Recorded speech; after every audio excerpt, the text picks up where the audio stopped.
everybody. We're so glad you're here. I am thrilled and excited to bring you one of my favorite people in the whole wide world. I'm going to read a little bit of Brian's bio, but then I've got to tell my own version of how I met Brian. So Dr. Brian Miller, he provides training and consultation on topics of secondary trauma, trauma-informed supervision, and implementation processes nationally and internationally. He's the developer of the C-Cert model for intervening with secondary trauma in service providers and the shielding model of trauma-informed supervision, both of which have been published and disseminated across mental health and child welfare systems. His book, Reducing Secondary Traumatic Stress, Skills for Sustaining a Career in the Helping Professions, was released in July of this year. Okay, first pause. If the only thing you take away from this is buying Brian's book, I recommend that you do that. I bought it and I just immediately texted Brian to say, oh my gosh, was just reading the introduction and I'm like, this is fabulous. It is an easy read. It is a practical read.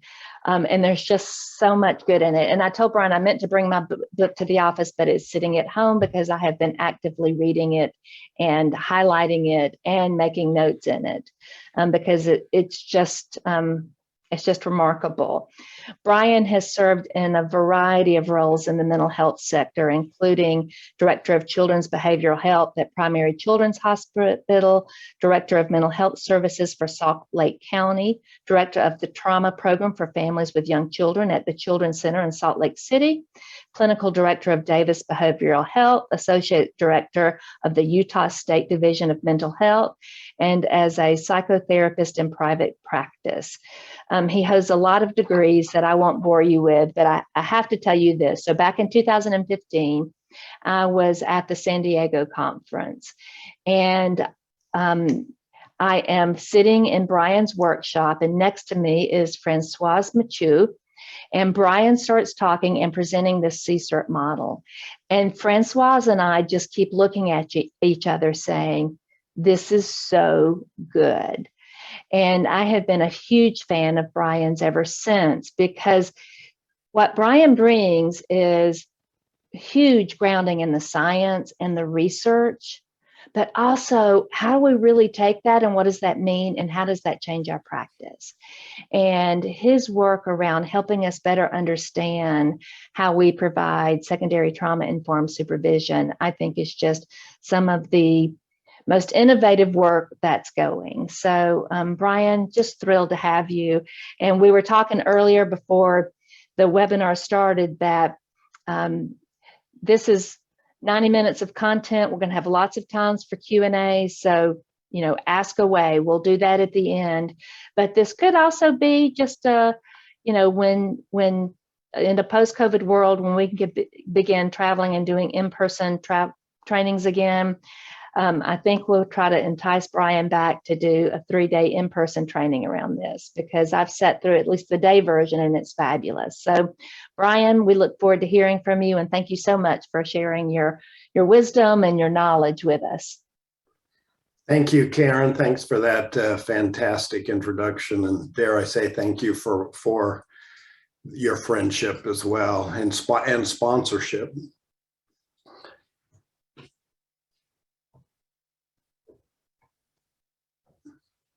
Well, we should thank the Office of Juvenile Justice Delinquency for the funding, and especially thanks for Southern Regional for their discretion in opting to use some of that funding to this purpose. I'm honored by that and really, really pleased to be with you today. Let me begin by saying I don't think about burnout and compassion fatigue the way that I used to. And I don't think about burnout and compassion fatigue the way that we normally talk about it and the way that it's often written about. And I believe that the empirical evidence is with me. And I want to spend the next 90 minutes to persuade you to that same belief. So let me begin by telling you what I'm going to tell you, by giving you a preview of the next 90 minutes. it is hazardous to try to avoid or to downregulate the intensity of feelings that arise from this work. And that I think the traditional wisdom has often advertently or inadvertently tried to persuade us that we should do that we should try to feel less. Even those of us dealing with child abuse deserve jobs that bring us joy.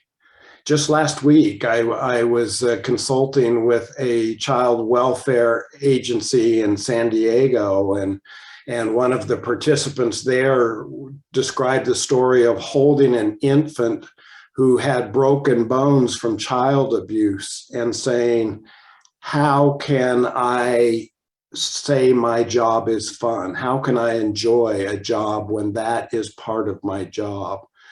And, you know, for a long time, you look back even from a religious philosophy standpoint, we talk about the difference between joy and enjoyment, the difference between fun and a deep kind of pleasure. And ultimately, we can't survive in a job if we don't learn to find joy from our job. And so I'm going to talk about, even in extreme cases like that, there is joy to be found. Secondary trauma and compassion fatigue interventions must support active mastery, not to encourage us to feel like victims. It is about becoming active and feeling like we have an active strategy in comparison to feeling like we are being passively buffeted by the stressors, by the trauma exposure that we experience. I'm going to talk about 5 specific skills, and ultimately all 5 of those skills roll up into one objective. And that is, how do we bring our autonomic dysregulation into conscious control? If you want to hear that in a less highfalutin way, it is, how can we consciously manage our stress response? How can we use our own cognition to manage the physiological reaction we have in response to stress? And lastly, these skills have a philosophical foundation, in some cases, thousands of years old philosophy, but they are ultimately concrete skills that are evidence informed. I don't actually have this slide except in my head, but sometimes I think of this C-Cert model I'm going to be talking about. If it were a Venn diagram, we have the circle that is empirical evidence. I'm going to maintain that's the largest circle in my Venn diagram. Then there's a second category, which is traditional philosophy and wisdom. And then there is the third circle, which is woo-woo. How much of this is woo-woo? And if some of it starts to feel like that to you, I want you to note it in the chat, and I'll pull it back to what evidence we have for why we concretely believe that this will work and mitigate our secondary trauma, our compassion fatigue, our job burnout. What we know is that what we've been doing isn't working.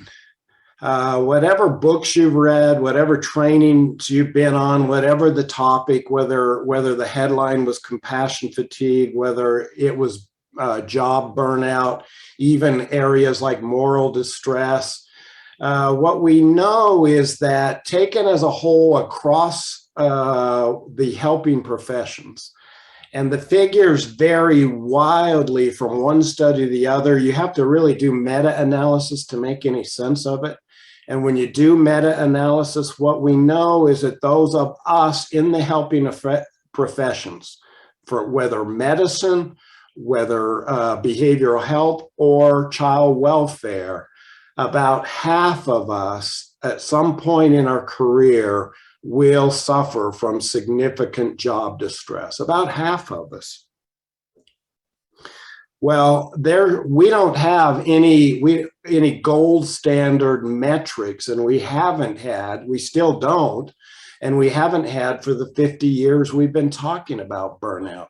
So nobody can say with assurance about whether as a profession this is getting worse, whether it's getting easier, whether it's staying the same. But what we do know is there is that half of us that are experiencing distress, and that is too high. And the answers that we've been given to heretofore don't seem to be working. So I want to give you a series of those popular wisdoms and so that I can talk about why they aren't working and how they've taken us off course. I frame them as blasphemies because they are, if you will, giving wedgies to some of the sacred mountains in our profession. One of them is about burnout, and I'm maintaining that burnout is a myth. Now, you can rightly, if you're thinking critically, say, hold on there a minute, buckaroo, because you just said 50% of us in this field will experience significant job distress. How can you then, in your next sentence, say burnout is a myth? Because that's not what we were communicating when we talked about burnout, right? When we talked about burnout, it was the idea that you start high in energy, high in enthusiasm, high in job vigor, and then gradually each progressive year that you do this work, you burn out. You become a little less enthused, a little more disillusioned. That is a myth, and we have good and replicated evidence that it's a myth. That actually the highest period of job burnout measured by the gold standard, which is the Maslow burnout inventory, when are our burnout scores highest? During the apprenticeship period of our work, during apprenticeship. And furthermore, one of the subscales of the Maslow burnout inventory is personal accomplishment. And the higher your sense of personal accomplishment, the lower your resulting burnout score. Well, the fact is, over your career, and this, of course, is the way it should be, that sense of personal accomplishment rises. It doesn't go down, it rises, and that mitigates a sense of burnout. So burnout as a progressive condition is a myth. The fact is, burnout is misnamed because it actually is a very stable phenomenon. And what that means in general is that your level of job distress is stable, and you must do something actively to intervene if you want that to change. I see that as good news, because what it means is we don't just naturally burn out and our energy doesn't trail off over our career. But when it does happen, it's a sign we need to do something active about it. The second blasphemy is that compassion fatigue is a misnomer. And the reason for that is, and again, there is good, solid evidence for that, compassion, simply put, is not fatiguing. If you noticed my first slide, I entitled this talk, The Deep Well. Well, the deep well to which I was referring is constituted largely by the experience of compassion. Compassion is the deep well we go to find more energy for our job.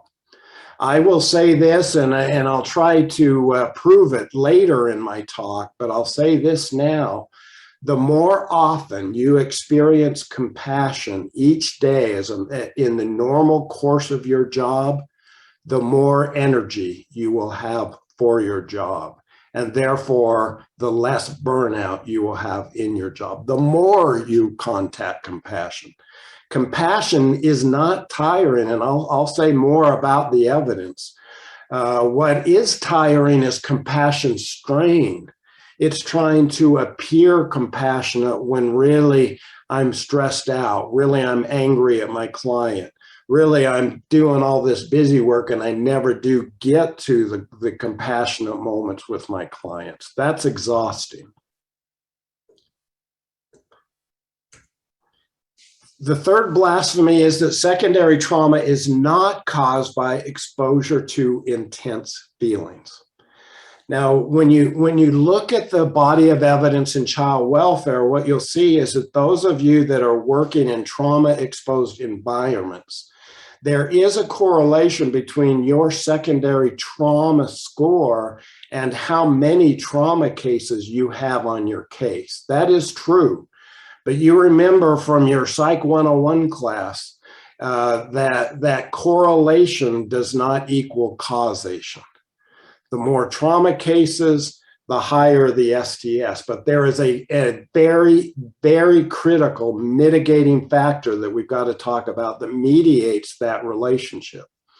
And that is when you are exposed to trauma, whether it's in pictures, whether it's in writing, whether it's in conversation with a client describing a trauma event, and that is whether you feel like you have high mastery over what to do in that situation, or whether you feel helpless and overwhelmed by that. That is the mediating variable. That becomes our opportunity to move the needle on this.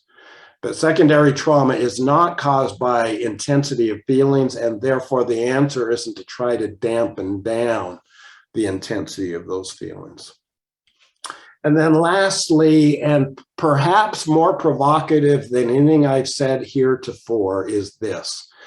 Seeking work-life balance is a major source of our job stress.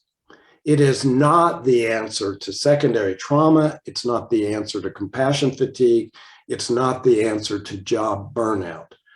And I'm even going a little further just to be provocative. And I'm saying, actually, the harder you try to seek work-life balance, the more out of balance that you're going to feel.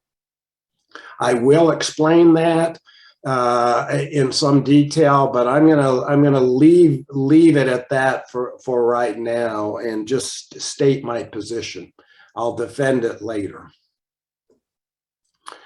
Well, what we do, and part of the way we traditionally talk about burnout and the other related phenomena that I described, is we come from this battery metaphor. And the battery metaphor is this first battery that fully charged is you when you first came out of your training, or you first came into the position that you're in. And the second battery is now 3 years in, and 10 years in, and 15 years in. And now here we are on the last battery. And now you're at year 20. You've been smoked down to the filter, and it's time for your hiring organization to give you the gold watch and kick you to the curb, right? That is the battery metaphor that we use. Or maybe for some of you, this is just Monday, Tuesday, Wednesday, Thursday, and then Friday, right? We're just trying to get our electric vehicle to that charging station, and that charging station is Friday at 5 p.m. and we're just running on the battery until then. And this is the way think of the language we have. You know, there's Blue Monday because we're starting all over again. There's Hump Day Wednesday. There's Thank God It's Friday. For some of you, as soon as your alarm goes off in the morning, the first thing you do is, as you're orienting yourself, what day of the week is it, and how many more weekdays do I have until the weekend? So with this is the battery metaphor, and it's absolutely not true, except we make it true. We reify it in the narrative we tell about our work. And when I say it's not true, it's because this is true. And you will recognize that when I talk about it this way, you can't really argue with this. And that is that our jobs, the helping relationships that we have, but our jobs in general, operate in an open energy system. It's not just that I expend all my energy that I have stored in my batteries, and I'm expending it all week long trying to make it to the Friday charging station. That's not true. One of the questions that the reflective prompts that I would use sometime in clinical supervision is I would use the prompt, how was your energy when you began that session? And then how is your energy now after the session? And when I would ask that prompt, as you would expect, I got every possible combination of answers. Sometimes it was in what maybe you think is the expected direction, which is I had good energy at the start, but then I began my session and I felt like I was doing all the work and she wasn't even trying. And at the end, I felt like I was wrung out, like I'd been trying to push a tractor out of the mud for 50 minutes. So my energy was high, now it's low at the end of the session.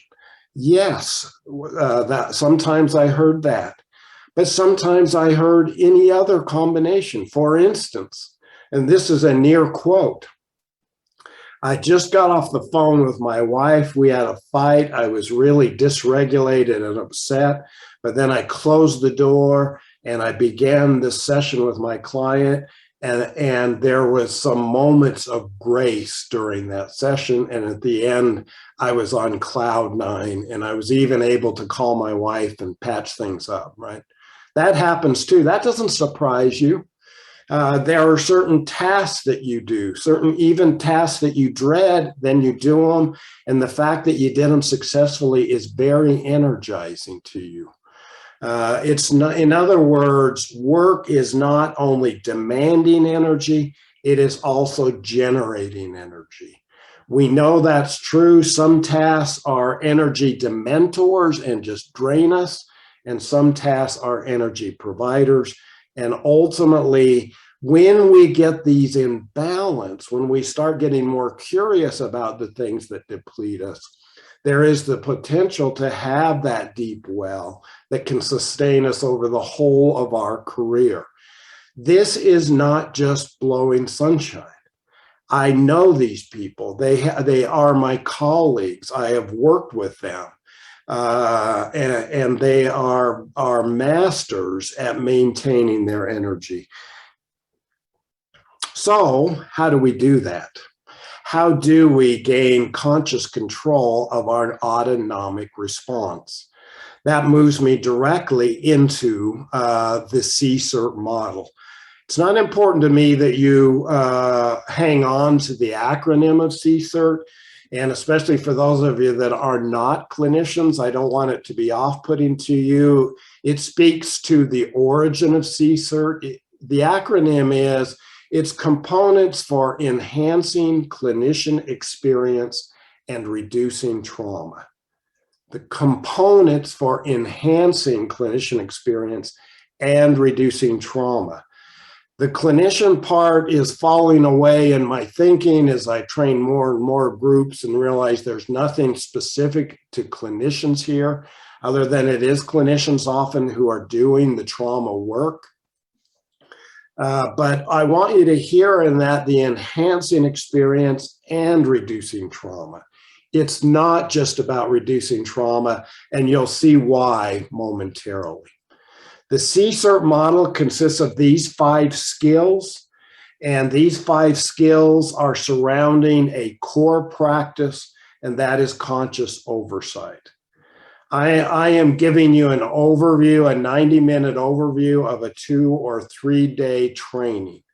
I don't believe you'll walk away having mastered these 5 skills, but if nothing else, I'm hoping I can increase your ability to pay conscious attention to these things and to know what to pay attention to. So there's a big distinguishing characteristic of C-CERT from traditional compassion fatigue and secondary trauma approaches that emphasize self-care.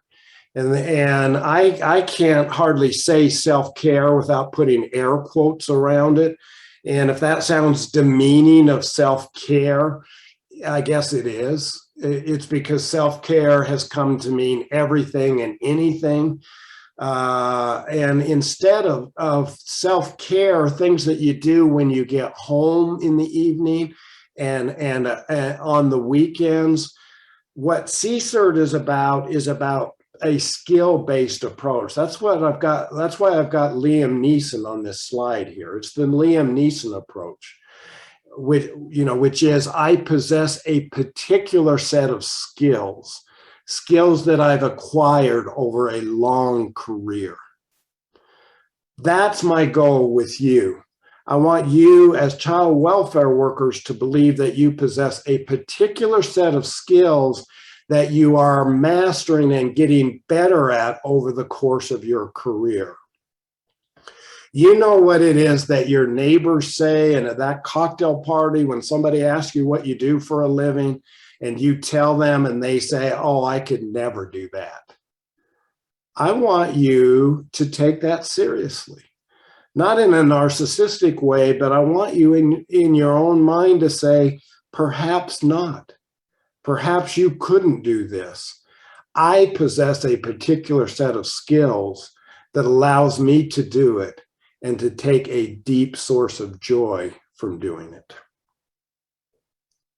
So, with that foundation, let me talk about the 5 skills for the remainder of our time. I want to move to that first skill domain, which is about experiential engagement. I laughed some years ago. Of course, it was the New Yorker's cartoon that showed these 2 workers in hazmat suits, and the one referencing his fuzzy bunny slippers saying, those are for emotional protection. And where it took me in relation to secondary trauma and its mediation is I was thinking, and I've even been to trainings, maybe some of you have also, maybe you've even done trainings that was called How to Build a Psychological Hazmat Suit. And I get it, I understand, and I'm not mocking that approach, but I am concerned about the connotation of a psychological hazmat suit. Do we need psychological hazmat suits to do child welfare work and be exposed to the trauma that you are exposed to secondarily? You can see my answer on the screen. No, I don't think we do. Do we need a set of skills? And is that set of skills a hazmat suit? Okay, that's just language and definition. But do we need a set of skills? Yes, but the reason I don't like the metaphor of the hazmat suit is I think that it risks taking us in exactly the wrong direction. It makes it sound like you need to separate yourself from the work, when in fact, it is that hazmat suit is based on that myth I started the talk with, and that is that secondary trauma is caused by too much intensity. We feel too much in our job, when in fact that is not true, and it's demonstrably not true. That it takes us in it makes your job a toxic agent. That's when you use a hazmat suit, is when you are handling a toxic agent. I want to take you away from the narrative that your job is toxic. It's difficult in all the ways that it is difficult. There is exposure to a lot of difficult stuff, but I don't want you to feel like you need to glove up and insulate against that. And that's what this first domain of experiential engagement is about. The hazmat suit says your job is toxic and that you need to shield yourself against it. But this area of emotional experiential engagement is about saying, take off the hazmat suit, unglove rather than armoring up. Learn how to feel your feelings through instead of protecting yourself against them. And then one other point that I want to make about the hazmat suit is hazmat suits are good, but they're bulky. They aren't good for finely tuned skills. You can't learn how to play Segovia on the classical guitar wearing a hazmat suit. And what I'm suggesting is that a finely tuned skill, and you need to take off the hazmat suit if you're going to get good at it. So this skill of experiential engagement, it starts here. I'm hoping this will land with you. People who are more emotionally willing to experience negative emotional experiences enjoy better mental health and do better work over time. The effect is significantly greater than the effects of job satisfaction or emotional intelligence. So let me say that in a more direct way. One of the strongest effects we know that will determine whether or not you enjoy your job and stay healthy in your job is, paradoxically, your willingness to experience the negative parts of your job, your willingness to embrace the suck. This is, interestingly, this skill domain, I'm going to talk a little about the positive, the fun, the rewarding parts of your job. Right now, I want to focus on the parts of your job that suck. I want to focus on the part of the job that causes you pain, the part of your job that you don't like, and your willingness to experience how much you don't like them. To experience that directly it has as strong of effect size to your job enjoyment as anything we know.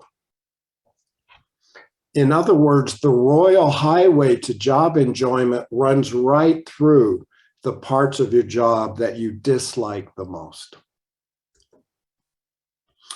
Or saying it another way, that workers who employ avoidance strategies are the ones who are the most at risk, both for burnout and for secondary traumatic stress.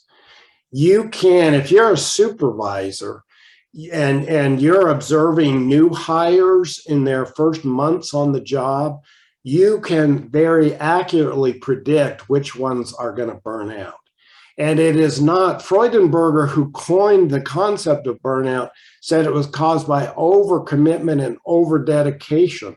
He was exactly wrong, because what we know now is the way you're going to predict which ones are going to burn out, it's the ones who deal with stressful events by avoiding them, by either avoiding the activity outright, avoiding that task, or they dampen down and avoid the feelings that result from having done that activity. There is strong and consistent and decades-old research that establish that point. The workers who burn out are not the ones that are over-involved. They aren't the ones that lean too much into this. They're the ones that begin to lean away to try to manage their negative feelings that way. That's why experiential engagement is so critical. That's why if you literally do that as a supervisor and you're seeing the ones that try to avoid, as a supervisor, it's important that you get in there and help them develop the competence that they can tolerate those feelings and tolerate those situations so that they can lean into them. Well, we've known this for our clients. We've known that people who avoid feelings of grief and loss are more likely to experience depression. We know that people who avoid feeling anxious are more likely to have panic attacks. We know that people who avoid distress from abuse are the ones who have higher rates of clinical symptoms and reduced function. We know that. That's why, for those of you that are clinicians, you don't ever encourage a trauma victim to just try to distract and put that away. You encourage them to develop a narrative. You encourage them to develop the skills to tolerate the distress of that trauma so that they can experience it, and also to develop the skills of putting the trauma in the past and putting their present experience in the present. So while we're doing that with our clients, I mean, take a moment to laugh at our own absurdity. We're doing that with our clients, and it makes obvious sense, and it's very consistent with the research. Well, what are we doing with ourselves? We are saying, but for us, when we experience those feelings, we need to do self-care in the evenings. We need to have cucumber martinis and hot bubble baths and take more nature walks and put cut flowers on the table. For us, that's what we do, even as we are working with clients to engage these difficult situations. So those are the concepts. Now I want at each turn to move into how do you actually do that? How do you turn that idea that which has all ample evidence behind it? How do we actually do it? Well, we do it first by turning the steering wheel in the right direction. Here's one you can do even in the 90-minute training today. Vandernoot Lipsky, in her fine book, Trauma Stewardship, quotes Harry Spence. At this time, he's the commissioner of child welfare for the state of Massachusetts. And he said that when he trained new employees in his shop, he would put this question to them: what are you going to do with the emotional pain that arises from your work? What are you going to do with it? Every single one of you have answered that question. So you can say it not only prospectively, you can answer it retrospectively as well. Because you never probably ask yourself this intentionally and explicitly, but you have a pattern now of how many years you've been doing your work. You have now answered the question. How do you deal with it? If you accept the evidence that I've laid out, there is only one career-sustaining answer to this question. What am I going to do with the pain that arises from my work? I'm going to feel it. I'm going to feel it through. And an important through line of all of the C-Cert skills is about completion of natural metabolic experiences. Feelings are a natural metabolic feeling. If I feel the pain, what will happen is I will feel pain, and it will rise, and it will get worse, and then it will recede in wave-like metabolic fashion, and it will go away. And the metabolic energy of that pain, of that stress, will resolve. If I interrupt that natural metabolic process, then it can remain in a low fever form indefinitely. It will be there, but instead of pain, I will experience it as a little bit of that leaning away energy, a little less loving my job, a little bit less, feeling a little bit less, feeling more detached from what I'm doing a little bit more. So answer the question. How have you answered it heretofore? And I'm hoping you'll plant your feet now and set an intention that I am going to, in even fuller, more direct fashion, feel these things through. Then it is about getting better at becoming aware of what we're feeling. We are masters at not doing that, of turning away. Most of us have this pattern. Some of us even were instructed to do this, and that is, how do we deal with a very difficult situation?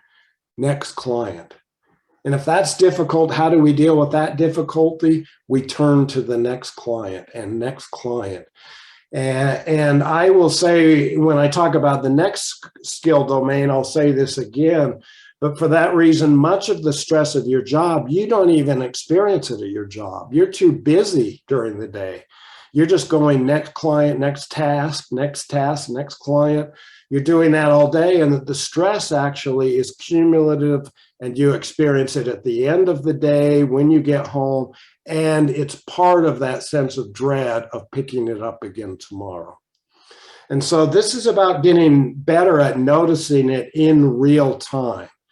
One of the ways I do that is that I actually I paired this habit with a habit I already had in place, and that was around documentation.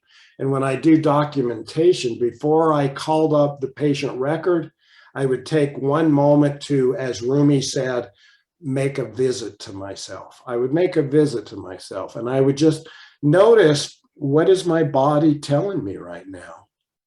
Am I sitting on the edge of my chair? Am I feeling some tension in my chest? What's my breathing like? To just take that moment to notice. And then when we notice it, to really identify what it is and to just get out of its way, to allow it.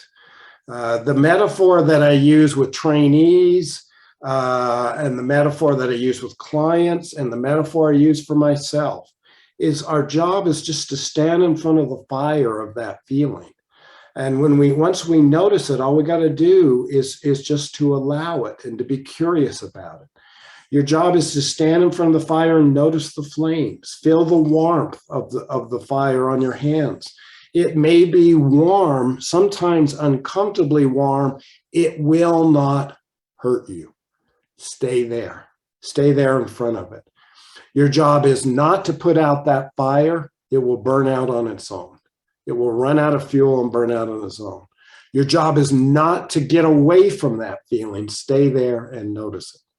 And your job, sure the hell, is not to become the fire, which is what we do when we fall into it and begin to act it out, and often get our coworkers to be all excited and to validate that feeling as well.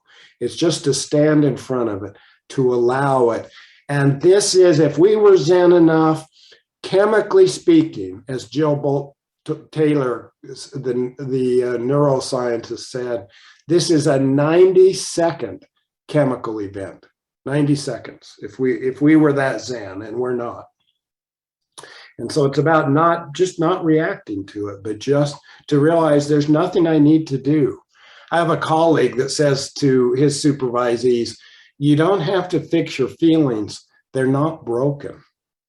You don't have to fix it. Just notice it and just allow it to be. Okay, we've been at it for a little bit more than 45 minutes. What I am going to invite you to do now, and I'm making a point, so I'm hoping you'll join me in this. I'm going to give you a 5-minute walkabout, and I mean that quite literally. I'm going to invite you to get up. If you're at home, go take a lap around the house, or at least walk down to the coffee machine. But I'm asking you not to stay at your desk. Don't just check email or pick up your phone. I actually want you to take 5 minutes and move. And I believe that it is 11:48 in Central Time.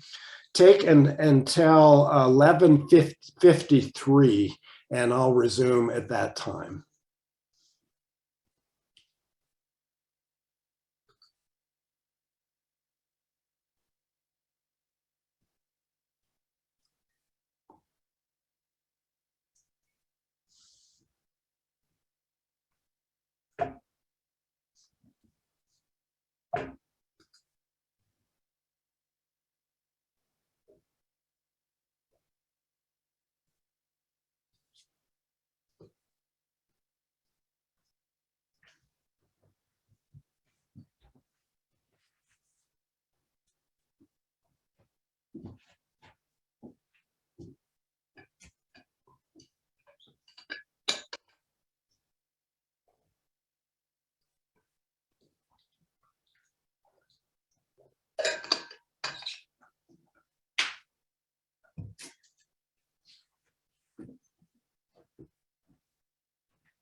Hopefully you'll be beginning to come back. And since you had your cameras off, I don't know how many of you accepted my invitation to actually get up and walk about during that time.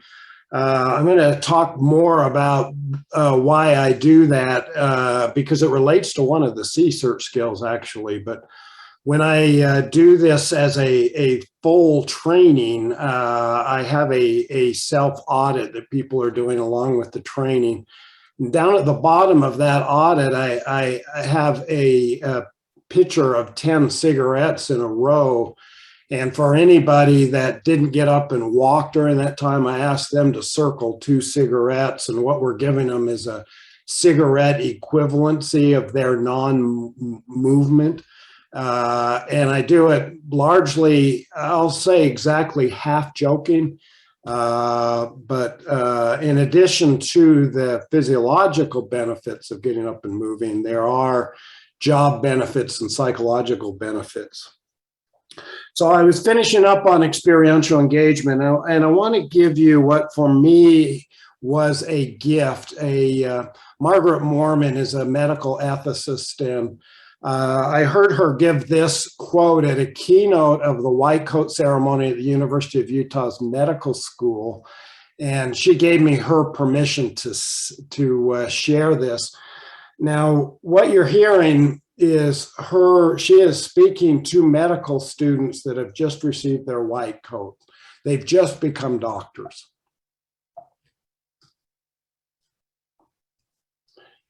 You're being given a special trust that allows you to touch patients with your hands and your hearts. You're privileged to hear firsthand the stories people tell about their lives, their afflictions, and about their strengths. These will be fragile, often painful stories, the kind of stories that can only be told to people who can be trusted to hold them gently and use them rightly. This role will bring you suffering, but don't put emotional distance between yourself and your patient's suffering. I want you to understand that having your heart broken day after day is not going to kill you. It will not burn you out. It won't turn you into a cynic, and it won't send you to business school. It is the unbroken heart, secure behind the white coat, that cannot survive a career in medicine because it will not have the capacity to hold what must be held at the center of good doctoring. Now, I'm not speaking largely to a group of doctors, but I want you to put your role in this, in the place of that, and you will see much overlap. And Dr. Mormon gets it. What she understands is it's not that we open our heart too much. It is that we do that too little and start to lean away from the intensity of our work. And when we do that, as Sam Keen said, we don't get to choose what to feel, only whether to feel. And it's an all or nothing proposition. We've got to be willing to embrace the suck if we're going to enjoy the rewards of our work. So let's move into the second skill domain. If you are going to do what I am advocating here and open up fully to experience, you also have to be utterly able to complete that experience, to leave that in the moment. And that brings forward this next skill domain, which is how do we decrease rumination? I made a statement earlier that I'm going to come back to, and that is that much of your job stress isn't even experienced at work. It's afterwards when you're thinking about it and you're trying to explain why you feel so stressed. And that often is in the form of rumination. So if we're going to do the first, we need to be skillful at the second. Some of you have seen and maybe even read Sapolsky's book, Why Zebras Don't Get Ulcers. It's probably the best book on stress there is, on physiologically how stress works. Well, but if you don't want to read it and don't have time, Don't want to put it on the stack of those books that you think sound like a good idea, but you never actually get to them. I'll save you the 1795 and tell you why zebras don't get ulcers. They don't get ulcers because they don't ruminate. We meaning humans, are the only mammals that worry. Because we're the only one who have this large cerebral cortex that possesses the ability to create images and to recreate images. And physiologically, we respond to those images when we create them exactly the way we would respond physiologically in the moment that that was happening. Zebras and other mammals don't do that. The zebra is being pursued by the lioness. It's a life and death chase, but they zig at the right moment. They wear out the lioness, and now the lioness gives up. 2 minutes later, that zebra will be quietly munching grass, because this is worth the 1795 right here for this quote, as Sapolsky says it. For normal mammals, stress consists of 2 minutes of screaming terror on the savannah, at the end of which it's over, or else they're over, right? That's what stress is for other mammals. That's not what stress is for you, because it's not just about during that stress event, but rather you can carry that stress forward because now you're thinking about that stress event. And instead of that 90-minute chemical event that I talked about, now we're talking about a cognitive process that can reproduce indefinitely. And again, when we create those, when we conjure those cognitive images, our body gets stressed just as much as if we were still in that situation. So that's why it's critical we learn how to manage our tendency toward rumination. For my purposes, we're talking about rumination. We're talking about anytime we carry images or feelings, and sometimes it's a mood from a previous stress event into the present. So we're not in the present, we're back in that stress event again, and physiologically we're still responding to it. That's what rumination is. I believe part of the reason that we engage in experiential avoidance in the first place is because of our tendency to ruminate.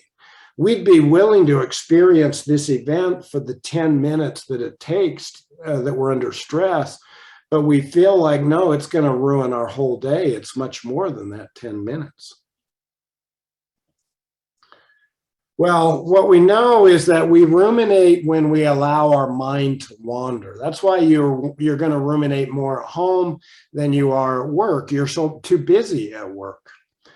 And when we're mind wandering, we're in the default mode network. It's interesting how we even discovered the brain structures that we call the default mode network, and that is that when researchers were using functional magnetic resonance imaging, they would put the person in the device, and they would give them instructions saying, we're just calibrating the machine. You don't need to do anything right now. And when they were calibrating the machine and they would give that instruction, there would be this spike of mental activity that they could actually see on the screen. The default mode network is the part of our brain we are in when we are wandering. The title of this slide was a title of a science magazine report. And for those of you in the know, science is one of the premier gold standard publications. I'll talk about that study in just a minute, but I want to catch us up to where we are here, that emotions, as I said in the last skill domain, even very intense emotions have a short half-life. They arise, they get strong, then they dissipate. That's a 90-minute half-life. If we stayed out of the way, we don't stay out of the way. Our thoughts, on the other hand, don't do the same thing naturally. The task positive network, on the other hand, is what you're in at work. It's the reason you're not as likely to be ruminating at work as you are at home.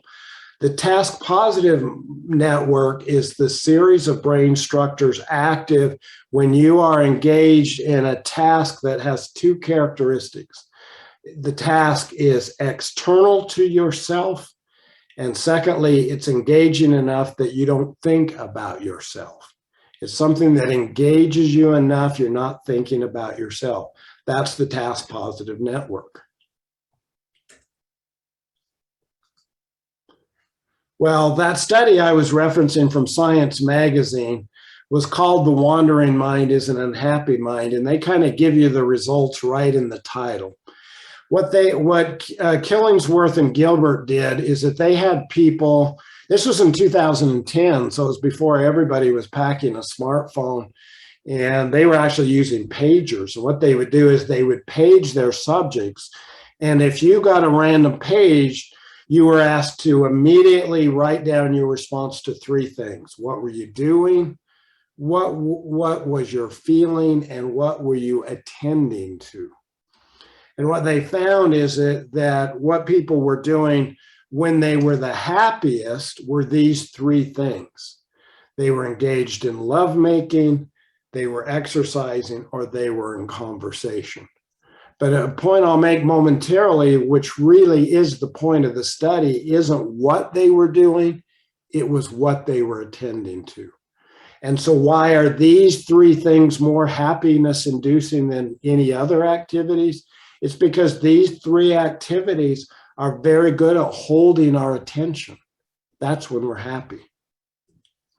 When we're the unhappiest, believe it or not, it's when they were resting. That's when they were the unhappiest, because their mind can wander at that point. And so the very thing that you want more than anything else in the middle of a busy, crazy day is very likely the thing that will make you the unhappiness, which is just to do nothing. I put this is an app that you have listed down here, this Track Your Happiness, because this research is still ongoing. And if you want to participate, you can download that app and become one of those subjects.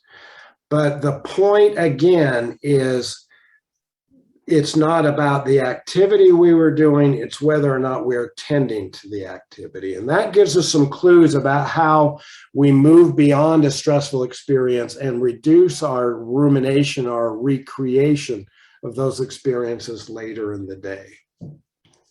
So that's the concept, that when we're ruminating, we want to move from default mode into task positive mode. How do we do that? Here's the skills, the C-Cert skills. This one also begins by setting an intention. Give yourself permission. We do not serve our clients well by suffering needlessly for them in the evenings. That doesn't do them any good. So first, we've got to give ourselves permission and say, it's okay. I can let this go. Whoops. Got a problem with my slide here.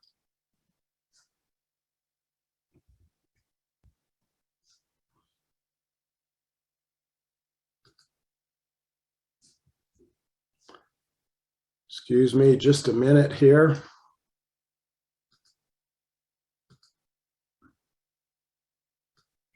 I have to move these boxes because I've left lost my animations on this. The second antidote is, as I've suggested, is to avoid mind wandering. That is, what we know is we want to do something that is activity-based. Third is to acknowledge when you are ruminating. What language do you use for it? Do you call it rumination? Do you call it spinning? Do you call it brooding? Do you call it chatter? Do you just call it worrying? But what you want to do is that you want to, in explicit terms, to say, no, Brian, you are just ruminating right now. And to do it just like I did in that distancing kind of language, not to say I am ruminating, but rather studies show that it's more effective if you distance from it, because you're trying to get out of the default mode network that is very self-centered. I want to get out of that. And so I want to distance by saying, Brian, you're just ruminating now. Hey, Brian, you might want to hit share screen again. I can't do that right now because I'm having to edit this slide as I do it. So I'll get back into that in just a minute. Perfect. Thank you. So we want to use distancing language, often your own name, to say, Brian, you're ruminating, you can let this go. Next is I want to short circuit that cognitive emotional link. What happens when we're ruminating is that there is this cycle, and that the cycle is between me creating the image, I remember this stressful thing that happened, and then my emotions fire up. It responds to that. I go into fight or flight. Because I go into fight or flight, now I create more images, even more acute images. Now, because I create images, I go into fight or flight. And so now we've got a circuit. We want to cut that circuit. Sometimes by doing it just as little as 2 minutes can do the trick. One good way to cut that link is to have a conversation with somebody else. Anne Lamott has that great saying that you can see in my notes there, that my mind is like a bad neighborhood. I try to never go there by myself.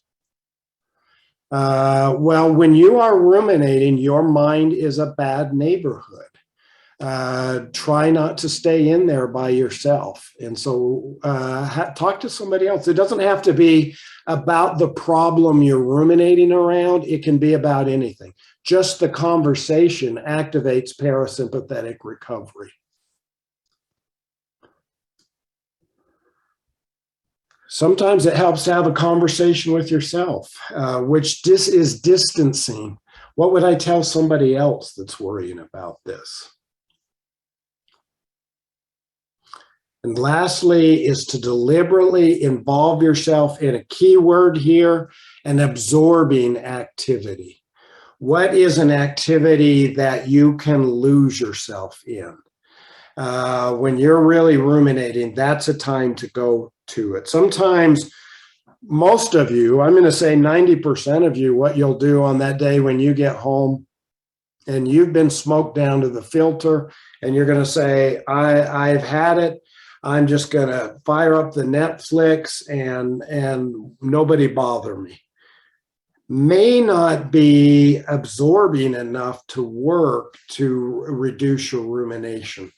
If it's a show you get absorbed in, more power to you.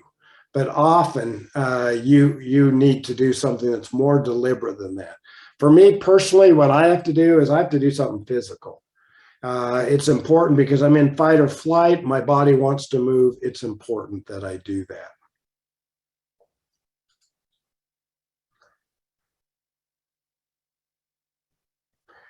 Okay, so let me move into the third domain, which is about directing a conscious narrative.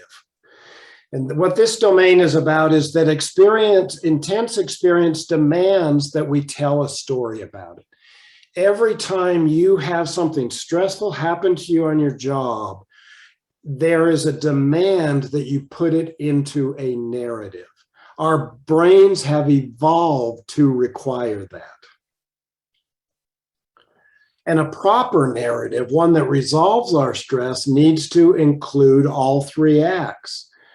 I was going along having a good day, then this stressful thing happened, and now that stressful thing is over. That's the third act. I need to have the full arc in order to release my stress. But just think of what I'm saying here. If you were out for your run last night and a neighbor's German Shepherd came and bit you on the thigh, when you get home, I defy you not to tell somebody what just happened to you. You have a compelling, at the cellular level, you have a need to put that in a story.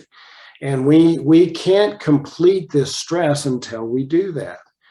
And so when it comes to our job, we need to begin to direct our narrative in ways that will allow us to resolve these stress events.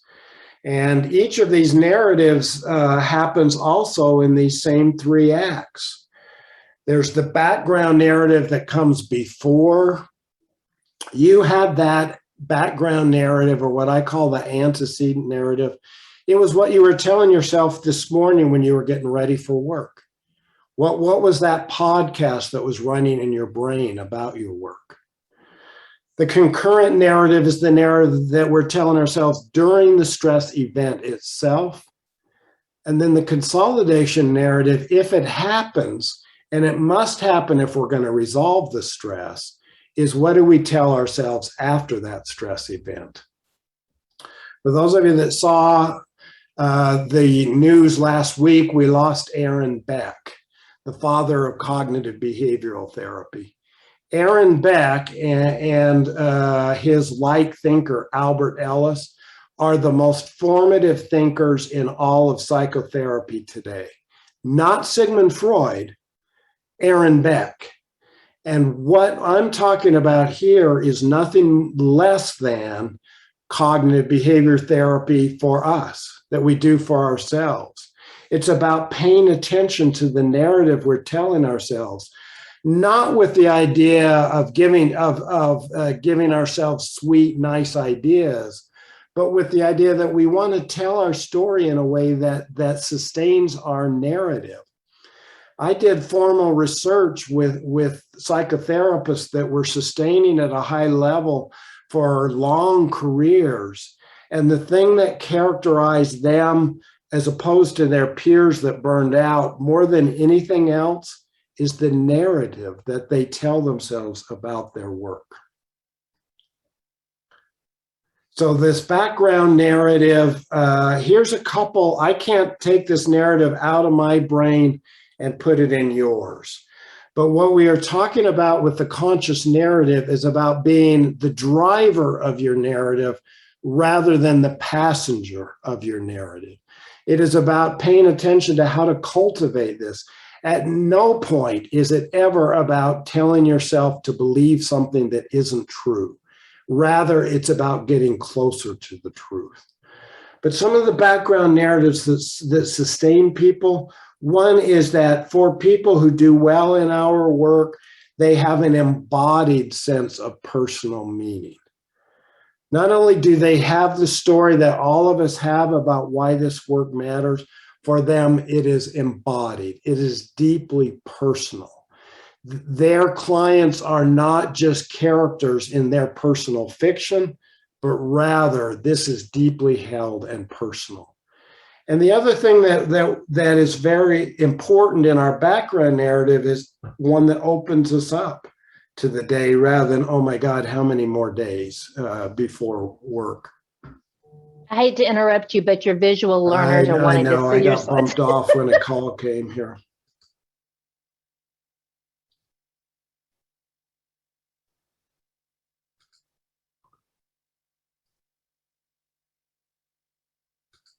We're back in business here. Okay. So there's the background narrative before work begins, and then there is the concurrent narrative. What am I telling myself during those tough moments when I am experiencing the pain? And some of the narratives that sustain us, one is just of mastery, of believing that I can do this thing. I'll talk more about that momentarily. Another is equanimity, about what am I responsible for and what do I just need to radically accept. And then there is the stress narrative. What do I tell myself about this physical feeling of stress? How do I explain it to myself and what do I say about it? Our mastery narrative, every single one of us, it's universal. When we're under stress, we ask ourselves and answer these two questions. What's being demanded, and do I have the capability? Here is the core of secondary trauma. If you ask yourself that question and you say, this is what's demanded and I have the capability, you will mediate secondary trauma. If you ask yourself that and you say, I don't know what to do, I'm overwhelmed, I'm helpless, that's where you will experience secondary trauma. It is your narrative there. And of course, a lot of that is about your felt sense of narrative. And you can see physiologically, you will respond differently depending on how your narrative, our body responds to our narratives. And literally my narrative is going to determine whether my blood vessels dilate or whether they constrict. What is the story that I tell myself that? This is not the stuff of Stuart Smalley saying I'm good enough and I'm strong enough. This is the real deal here. Okay, Brian, we still can't see your slides, and I personally need to see those two questions again because that is some serious stuff. You were seeing them. I was, so maybe I've lost my screen share. Let me try that again. Yeah. And once you get them, I need to see those two questions because I think you just hit on something really important, at least for me.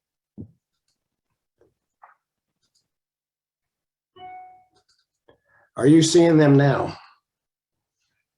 Yep, you got them. Okay, so now you see the two questions. What is being demanded? Do I have the capability? This derives from research they're doing at a very atomistic level of capturing what people say to themselves under demand. What's being demanded, and do I have the capability? That is core to how your body is going to respond, literally to whether you are going to experience eustress, which you see represented up top, or distress, which you see represented down below.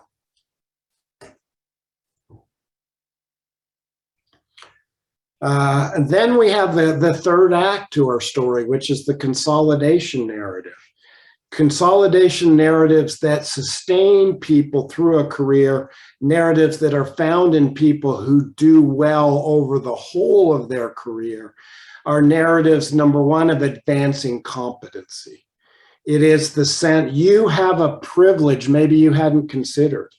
You have a privilege of working in a profession where you can reasonably expect to be getting better as long as you stay in your job. If you've been at it for 30 years, at year 31, you can expect to be better at some things. Not all jobs have that privilege. It can be overwhelming if your narrative is, I will never know enough.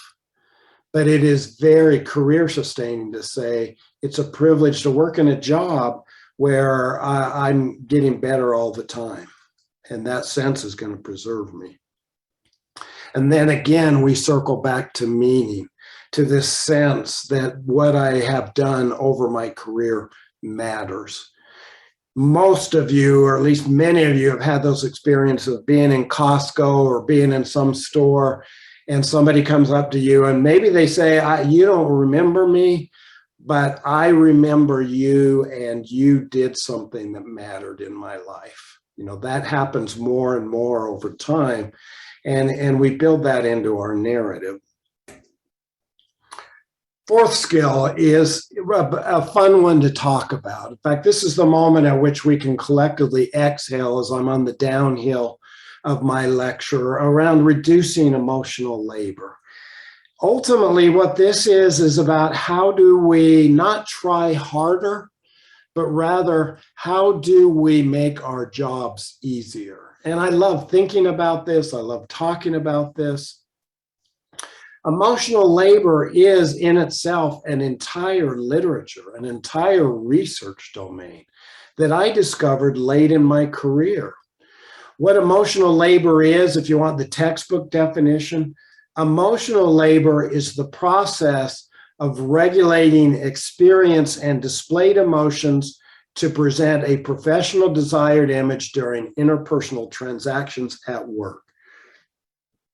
Let me make it easier. Emotional labor is the amount of work that it takes, the amount of energy that it takes for us to look like we want to look at work. What that means specifically, I know what it is in my line of work and in your line of work. The professional desired image for you is you want to appear calm, and you want to appear competent, and you want to appear compassionate. Kind of those 3 C's, right? Calm, competent, compassionate. Now, here's what they find in the research around emotional labor. If you feel calm and you feel confident and you are experiencing compassion, it takes exactly 0 effort to appear that way.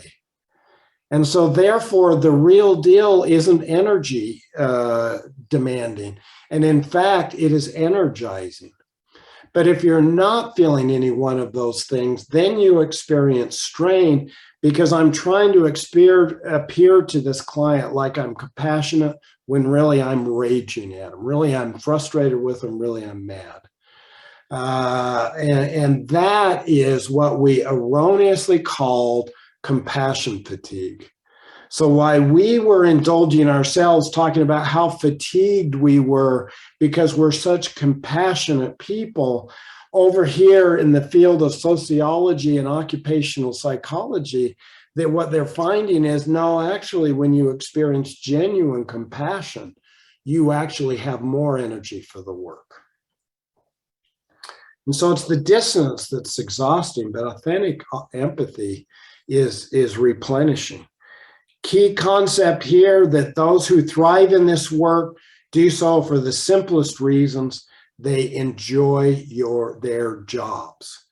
This couldn't be more self-evident, and it couldn't be more absent from our literature around burnout and compassion fatigue. And that is because in that literature, you'll see it's all about risk factors. It's all about the things that cause burnout, the things that cause compassion fatigue. What we missed was hiding in plain sight. And that is the people who are doing the best and the most invulnerable to burnout and compassion fatigue. I'll tell it from, I'm shameless at citing myself in the citations there. That was the study I referred to, I did with passionately committed psychotherapists. And when I asked them, what have you done to make, what strategy have you used to keep your passion so high? What they said surprised me, and that is, I don't have a strategy. Not one of them said they did mindfulness meditation. Not one of them said they did yoga, even though I'm all over those things and I believe in them. What they said is, I love my job. And that takes us back to something that we shouldn't lose here. It's self-evident and it's important. It really changes the question to how do we love our jobs more? Well, here's some of the things that wear us out. And what we can do is take that list of things that wear us out, that take a lot of emotional labor. And what we do in C-Cert is we rework those and say, how do we then convert our work practices to where they are less effortful and more rewarding? And each of these becomes not just an idea, but a skill. And especially what I hit is these 3 skills. The first of which is compassion as a skill. Remember at the front of this training, I said, the more frequently you contact genuine compassion, the more energy you're going to have for your work and the more rewarding your work will be. Well, compassion, the way I use it, is not mere virtue. Compassion is an acquirable skill. And again, there is good evidence that we can develop more compassion. And then the other skills are about wholeheartedness. Wholeheartedness, let me talk about, well, let me go through these real quickly. I like this Miller Williams quote. Have compassion for everyone you meet, even if they don't want it. What seems conceit, bad manners, or cynicism is always a sign of things no ears have heard, no eyes have seen. You do not know what wars are going on down where the spirit meets the bone. And so as we develop the skill of compassion, it's about getting this lens. It is getting the lens where we become curious about the wars that are going on down there where the spirit meets the bone. And this is something we can learn to get better at. And the work gets easier and more rewarding when we do that. The wholeheartedness skill is the simplest thing in the world. I can cover it in the 1 minute I'm allocating here, but it should not be viewed as unimportant. It may be, and many believe, it is the major source of burnout, is the lack of wholeheartedness. And wholeheartedness quickly is about you not wasting energy on the question, should I or shouldn't I do this? That's the small Q question, which is just, oh, I don't want to return those voicemails. Do I really have to go check them? And I know there's going to be a lot of problems and complaints. That's the small Q question about not taking all of that energy depletion to sit there and have that debate, and not the big Q question, which is this the career for me? Is this the work that I want to be doing? It is about, and I feel good about making this commitment. If you can gather both of these are righteous questions, mind you. Wholeheartedness isn't about not asking the question. It is rather about answering that question wholeheartedly. Not forever, not eternally, but wholeheartedly. Maybe you need to do what Adam Grant talks about, which is put on your calendar 2 times a year to do a job interview with yourself. Ask the question about whether you want to keep doing it. But in the meantime, you can ill afford the energy loss that occurs from that kind of ambivalence, because every time you have a stressful, negative event, you're going to return to the question and you're going to divide off more of your commitment. You're going to disengage that much. You are literally driving or figuratively driving with 1 foot on the gas, 1 foot on the brake. No wonders you feel tired. No wonders you feel tired.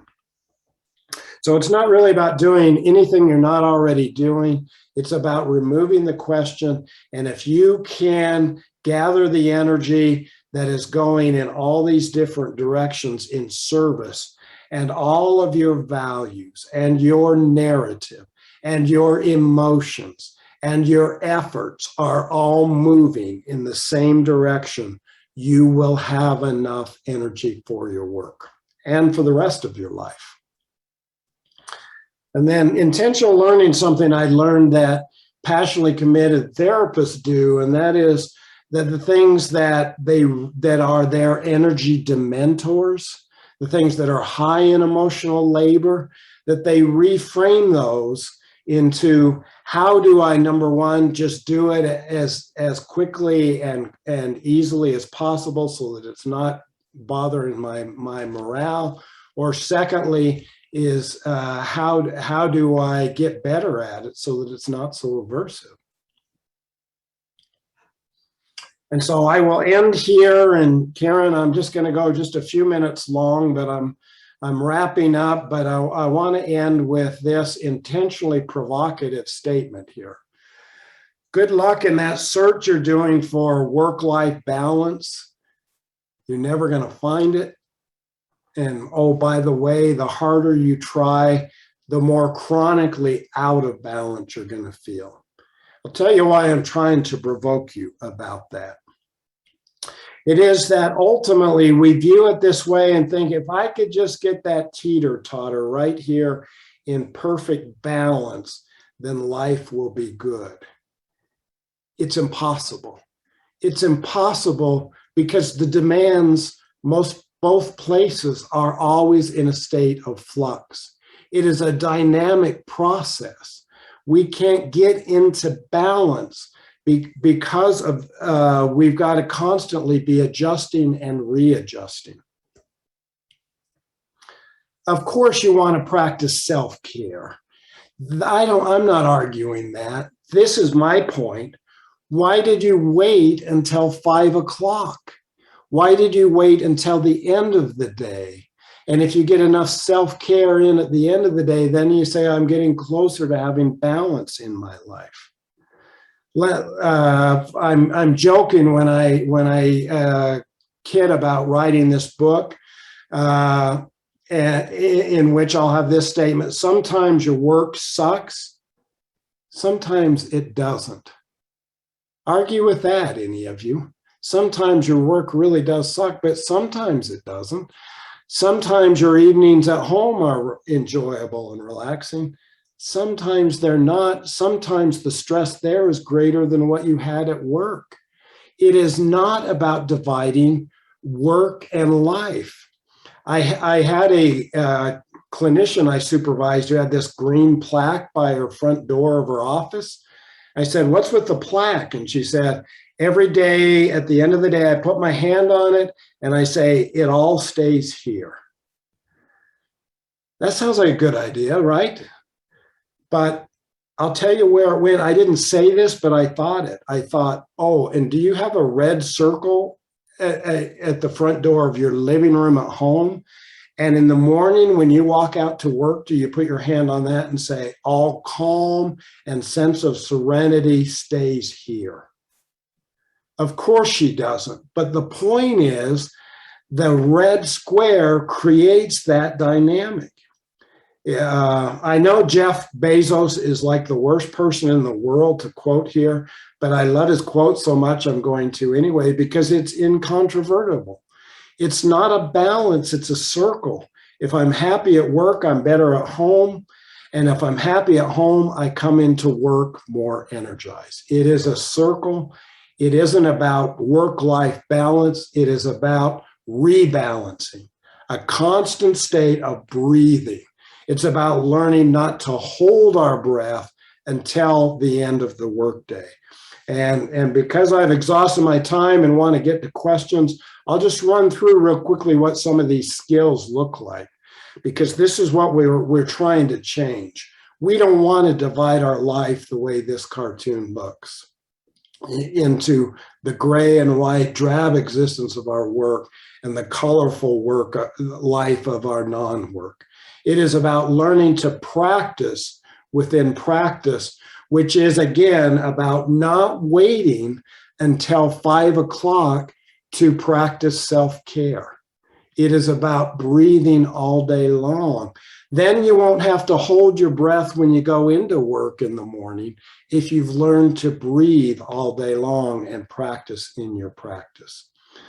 Your job isn't about savasana. It's not about this effortless state all day long, nor is your job about crow pose. You don't want to hold either of those for 8 hours, but this is the work-life balance metaphor. You think that life is all like that and work is all like that. Neither of those are true. It is about moving from one to the other, doing the inhale, doing the exhale all day long. It's about doing things like paying attention to when you're stressed and then dropping anchor in real time. It's about relaxing into the team, and there are some specific ways you can do that. But humans go into parasympathetic response when they are in contact with a trusted other. That's a moment of exhale every time you're talking to somebody on the team. That feeling that I'm not in this alone, but it's part of a team, is a very potent kind of recovery. It is about this 5 minutes of movement an hour that is the reason I had you get up and move around. Just last week in the New York Times, they reported another study that showed that people in offices, if they move 5 minutes every hour, they're healthier and more creative and have more energy than if they do a 1 hour walk before or after work. 5 minutes every hour was superior to a 1 hour walk.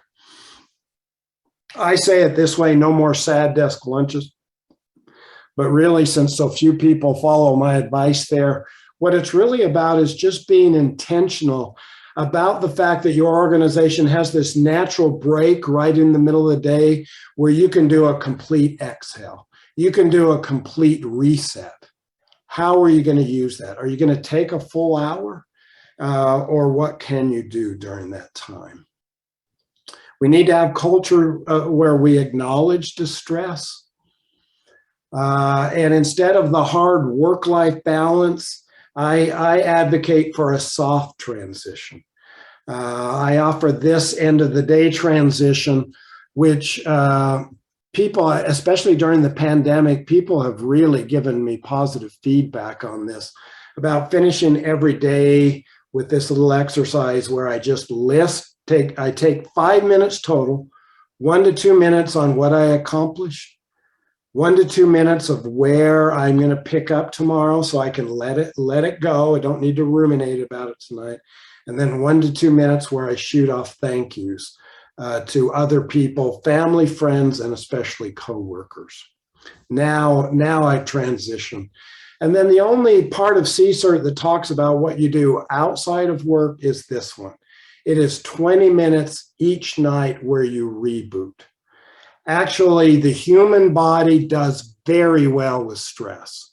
We handle fight or flight very well if, and it's a big if we reset completely for at least 20 minutes a day. 20 minutes where we completely reset and get out of stress for that period of time. As Anne Lamott says, almost anything will work if you unplug it for a few minutes, including you.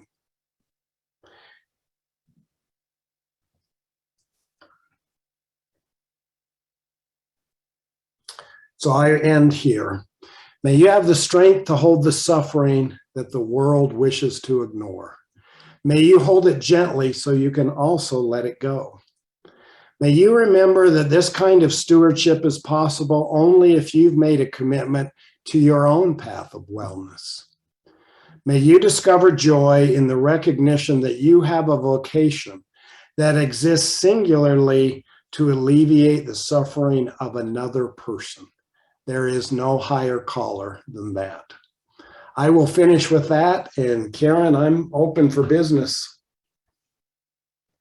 Oh my gosh, Brian, I don't know how many times I've heard you talk about this model, and it blows my mind every time and challenges me and makes me laugh out loud because it's just really good. And we have some really good questions. Excellent. Yeah. So so I'm going to start with, so those of you that have asked questions, I'm going to get to them all. We've got time, but just know I'm probably not going in the order that you submitted them. So just hang in there. And if you want to add questions, be sure and you can do this. And yes, the recording will be available to you. Meredith will send out information about that. It'll be on the Southern Regional YouTube page, and you'll get an email about that.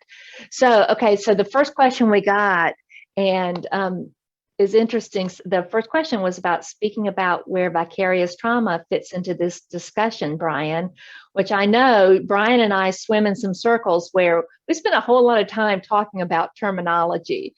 So tell us a little bit about that, your thoughts on that, Brian. These are my thoughts, and they do not represent the editorial position of anyone else. But vicarious trauma, there are some articles that distinguish vicarious trauma from secondary trauma. And specifically in the form that vicarious trauma emphasizes more internal cognitions. But I believe that they are different terms for the same thing. And I'm hoping and I think there is the movement towards calling all of this secondary trauma. And what that is in either case really then is secondary trauma is first and foremost, it's trauma. it is trauma. It's just that, and literally, I mean, it's in the DSM-5 under PTSD. It's just that it's PTSD that is caused by exposure to images and descriptions rather than to first primary experiences. But it is trauma. And now moving into C-Cert, it only becomes trauma when you are overwhelmed or helpless. And so we can mitigate. It's not as simple as I get exposed to this ugly image of an abused child and the bruises and broken bones, and therefore I'm experiencing trauma. Rather, if I'm seeing them, I mean, I love using the example of emergency room physicians because I think it makes it vivid. If you think of an emergency room physician where he or she spend their day dealing with broken bones and car image accidents and hemorrhages and serious disease, even death and fatality, that's what they're doing all day long. Do they automatically experience trauma from that? No, they don't. And the reason is those two questions that you rightly accentuated. What is being demanded of me, and do I possess the skill? If you or I, Karen, if we meet somebody on the street that just had a bike accident and they've got a compound fracture and there's blood and bone sticking out, you and I are probably going to experience secondary trauma from that. But an emergency room physician doesn't, because he or she can answer the question, this is what's being demanded. I have the skill. I'm going to go to work on it. So that's how we try to mitigate it within C-Cert, that when we confront those situations, we know what to do, and we go into task positive network rather than ruminating about it and creating secondary trauma. Which is the perfect segue into a question that came up in multiple ways in the Q&A. So in the CAC world, oftentimes we're seeing all the failures of the systems. And so someone asked, can you help us understand how to incorporate these concepts when we're experiencing systemic trauma versus client trauma versus children remaining in harm's way in spite of our good work? And then how do supervisors and administrators use this model to help our staff manage these systemic issues, which are out of our control? To your point about we may not have agency. Right. Well, I think the first thing I'm inclined to do is to kind of normalize that statement. You'll have to tell me if it's validating or invalidating to you. This is to the questioner, but what you are experiencing is not unique, especially in child welfare world. I'll tell you what I hear probably more often than not when I do the C-Cert training, and that is, I know how to deal with the secondary trauma from my work with clients. It's the organizational stuff. It's the systemic stuff to which you are referring. It's the moral distress that I'm experiencing because of all of the ways the system is failing these people. So I think the first thing we as a field probably need to do, and partly a way for us to deal with it as individuals, is to realize, yes, that is the way that it is across child welfare. And it's not necessarily, I don't know whether your supervisor and administrators are or are not chuckleheads. Maybe they are chuckleheads. But what I know is that that's not why you're experiencing that. It is much broader than that. It's about resources and a lot of other things.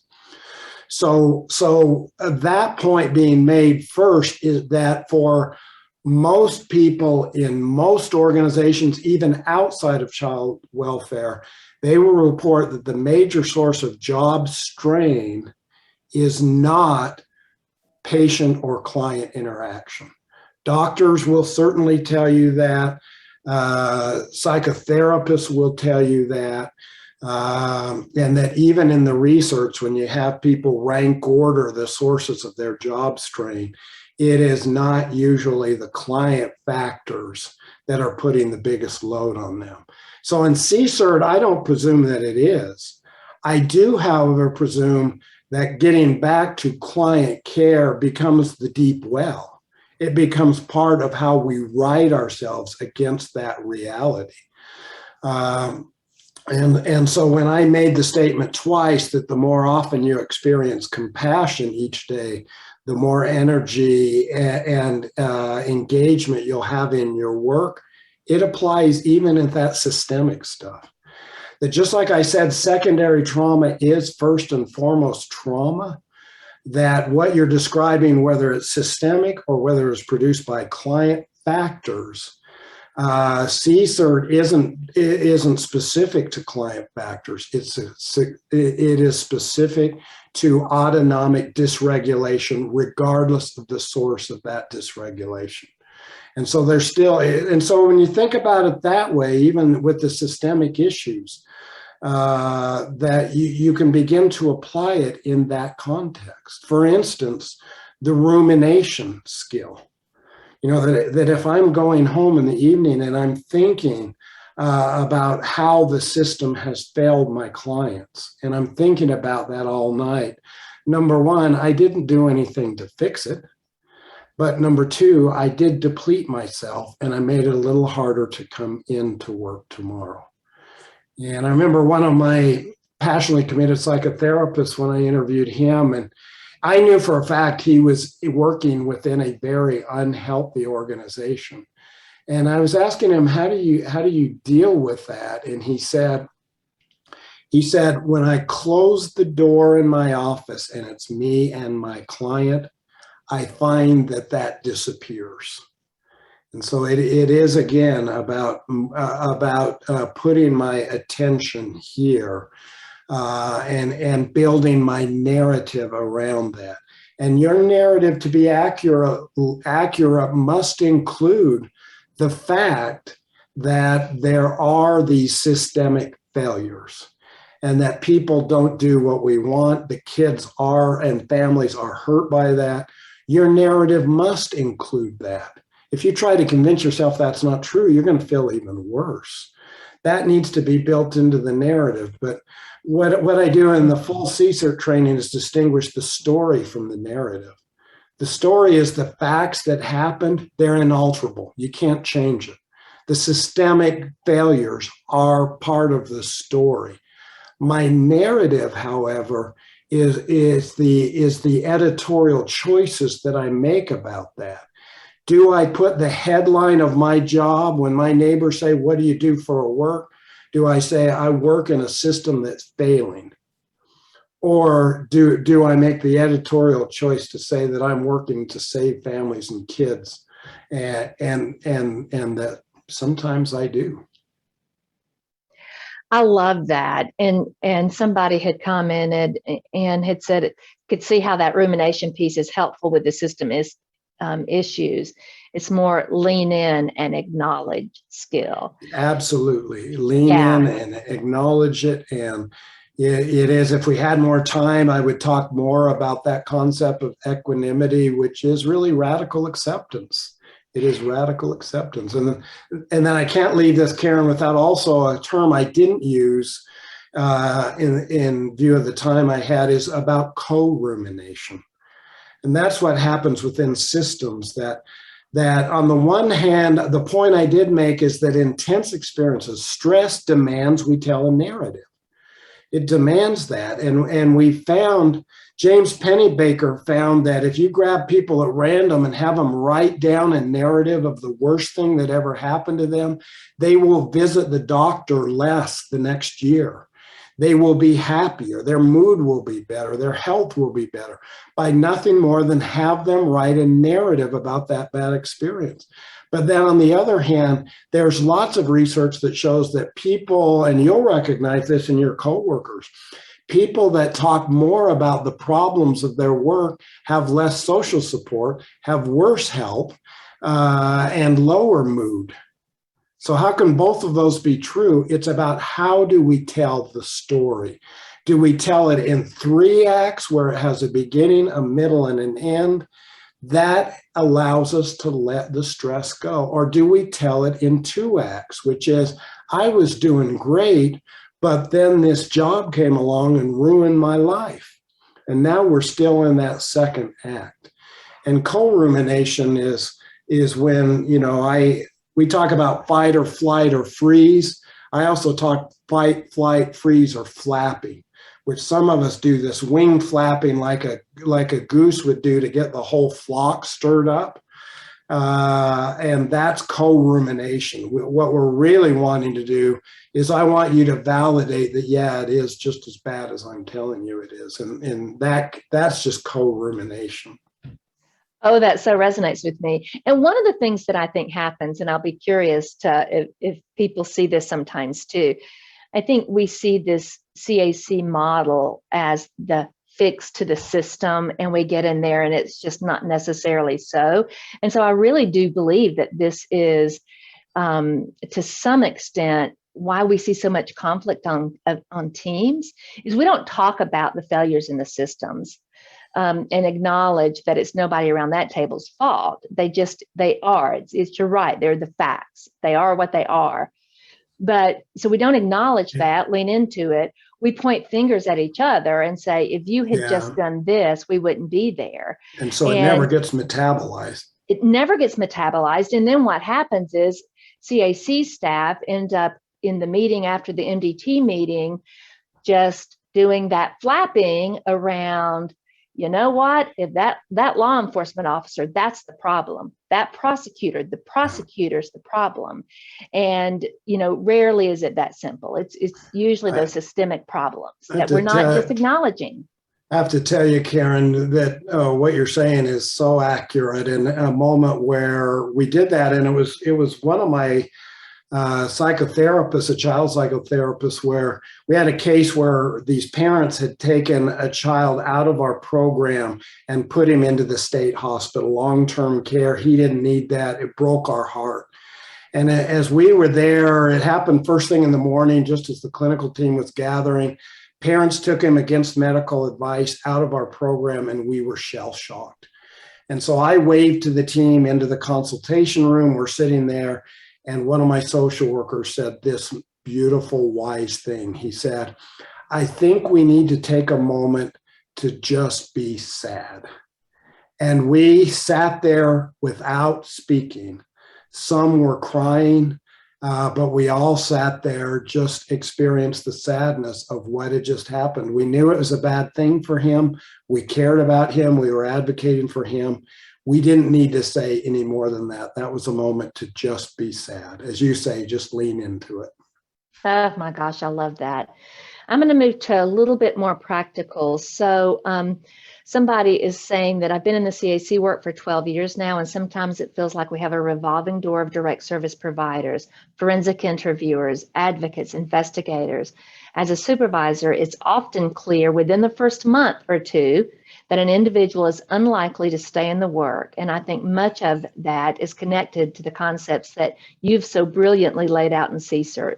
Do you have any suggestions for incorporating these concepts into the hiring process?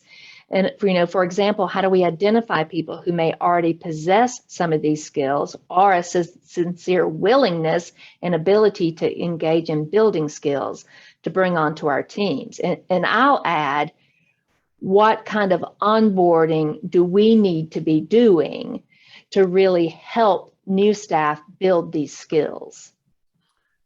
Well, first, let me say that I believe a certain portion of that turnover, and none of us know exactly how much, but a certain portion of that turnover is because they didn't have these skills right up front.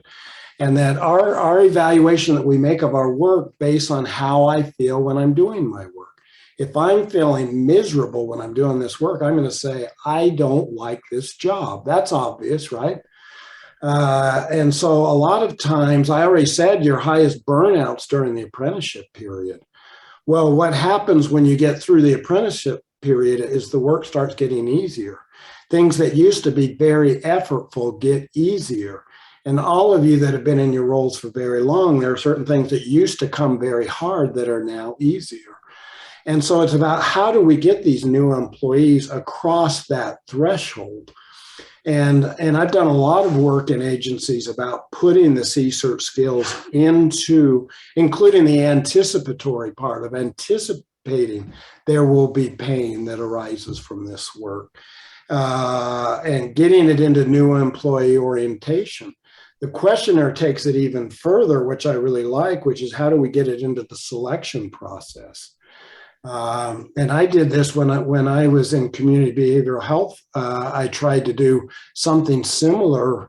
For instance, one of the questions we ask in our interview protocol is, what is the source of energy that you get from your job role? And what we were looking, we had an anchoring system where we assign points, and what got maximum points is if they said something like, I enjoy being with clients. That's where I get my energy. That's my oxygen. What gave them 0 points is if they said, I like talking to my coworkers. I really like them. Nothing wrong with that answer, mind you, that I hope that's true for all of you.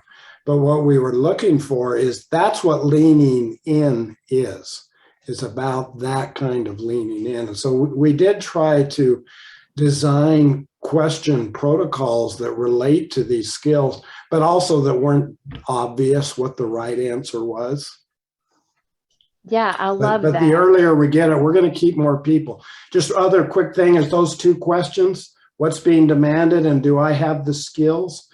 We want to make sure that we've got a supervisor there that helps them answer those questions in a way that keeps them intact and keeps them happy, keeps them feeling confident in their role. Well, and I can't help but think that relationship between that new employee and a supervisor, that there's not only that it's acceptable and okay that you're talking about how the pain that doing this work causes you, but that's expected. So that we in this place, in this organization, we lean into that, and we have skills that we can, utilize individually and as a team to help you be able to, like you say, metabolize those feelings. That's why, and actually the slide misfired on my deck, but I had a slide that showed the implementation process for C-Cert. But C-Cert gets, the fact that we did this 90-minute training is going to do little more than hopefully pique your curiosity. But to implement C-Cert, what we do is that the supervisors implement it with their supervisees. And so they coach their supervisees on these skills. And then I or one of my colleagues coach the supervisors in how to do that. And then in the full implementation, we have the C-suite that's going through the same thing, being coached too, so they can support it throughout the system. Well, somebody is asking, how can they access more in-depth training on C-Cert? They already have your book, which I, of course, highly recommended at the top of this training. In fact, I did, before the webinar started, tell Brian, I think we're going to need to engage him to do some more work around this. But in the meantime, until we get that started, because how else can people access that, Brian? They are welcome to, in fact, I would invite you to email me. I still coordinate all of that. And I'll be happy to send them a description of what implementation looks like, as well as associated costs with that. Okay, great. We have another question. Somebody's wondering if you've ever read Paul Bloom's book about rational compassion and the case against empathy, or had you had any thoughts on those concepts? I'm not familiar with that, with Paul Bloom's work. The answer to the first is no. I think I have a grasp of the concept, and I think I understand what the questioner is getting at. That what Bloom is suggesting is that empathy, in spite of what I have maintained in my talk today, it can be exhausting, and it comes down to the different types of empathy. And the kind of empathy where if you experience sadness, I experience sadness, can be very exhausting because you're working in child welfare. The level of intensity that these clients have, if you met that with the same level of intensity, it would be fatiguing. But notice I use the word compassion generally, not empathy, because compassion in the secular Buddhist definition is looking upon the suffering of another with kindness, of feeling kindly towards somebody that is suffering. The interesting research around the super meditators, Zen monks that meditate for more than 10,000 hours, is that they experience compassion more frequently than most people do. We're not surprised by that. What you may be surprised by is their episodes of compassion are shorter lived than yours and mine. They let it pass through them. In other words, what I disagree with that type of empathy is that as we become more skillful experiential engagement, we can experience a feeling without it changing our mood. Feelings and moods are different things. And the reason we get into experiential avoidance is we're protecting our mood. Once we develop the ability to where we can experience that, I can feel sad for somebody suffering without my mood becoming sad. In fact, it's kind of a sweet feeling, bittersweet. I love that. Okay, we are coming to the end of questions. If anybody has a question, now's the time. What is the name of the book? Do you have a copy of your book there handy, Brian? It wouldn't be good if I didn't, did I? Oh, well, I know. Plus, it's just pretty. Reducing secondary traumatic stress, skills for sustaining a career in helping professions. I think everybody should buy it. We've got a training coming up, and we may be ordering it for the folks participating in our training, Brian, because I just think it's that important. So I think I captured everybody's questions. Brian, I'm just going to say that you do continually challenge the way we have typically thought about secondary trauma and how it impacts workers in really important and productive ways. And so, and I'm also realizing as I've listened to you again today, that your work and the work that you're doing has completely shifted the way that I think about and talk about secondary trauma in the CAC world. And so I want to thank you for that, and thank you for just the innovative, creative work that you're doing around that just helps us rethink how this work is impacting us, but most importantly, how you show us that we really have the power and the control to, we don't have to be victims of this work. That so many people in this field, you can, when people say, I love my job, and like you said, when people hear what we do working in child sexual abuse, it's like, how could you do that? You're right, but only people understand, man, we love working in this field. And it's because some people have, number one, developed some of these skills that you've talked about. We've just had to figure it out the hard way. And so I love how you're elevating the conversation around this and empowering all of us to develop the skills to be able to do this work in a sustainable fashion. So thank you so much, Brian. That's very generous, Karen. Thank you. Well, we look forward to, and guys, participants, I can only tell you to be on the lookout. We will start trying to figure out now how we can we have to wait for the federal travel ban to be lifted. But at that point, we will see about getting Brian scheduled to do a 2 or 3 day training in this. So Brian, thank you so much. Listeners, everybody, thank you for taking your time and joining with Southern Regional CAC to hear Dr. Miller and to advance our thinking around this work. Thank you so much, everybody. I hope everybody has a great day, and don't wait till 5 o'clock to practice, some of those skills we've learned today. All right. Thank you. Thanks to all. Bye-bye.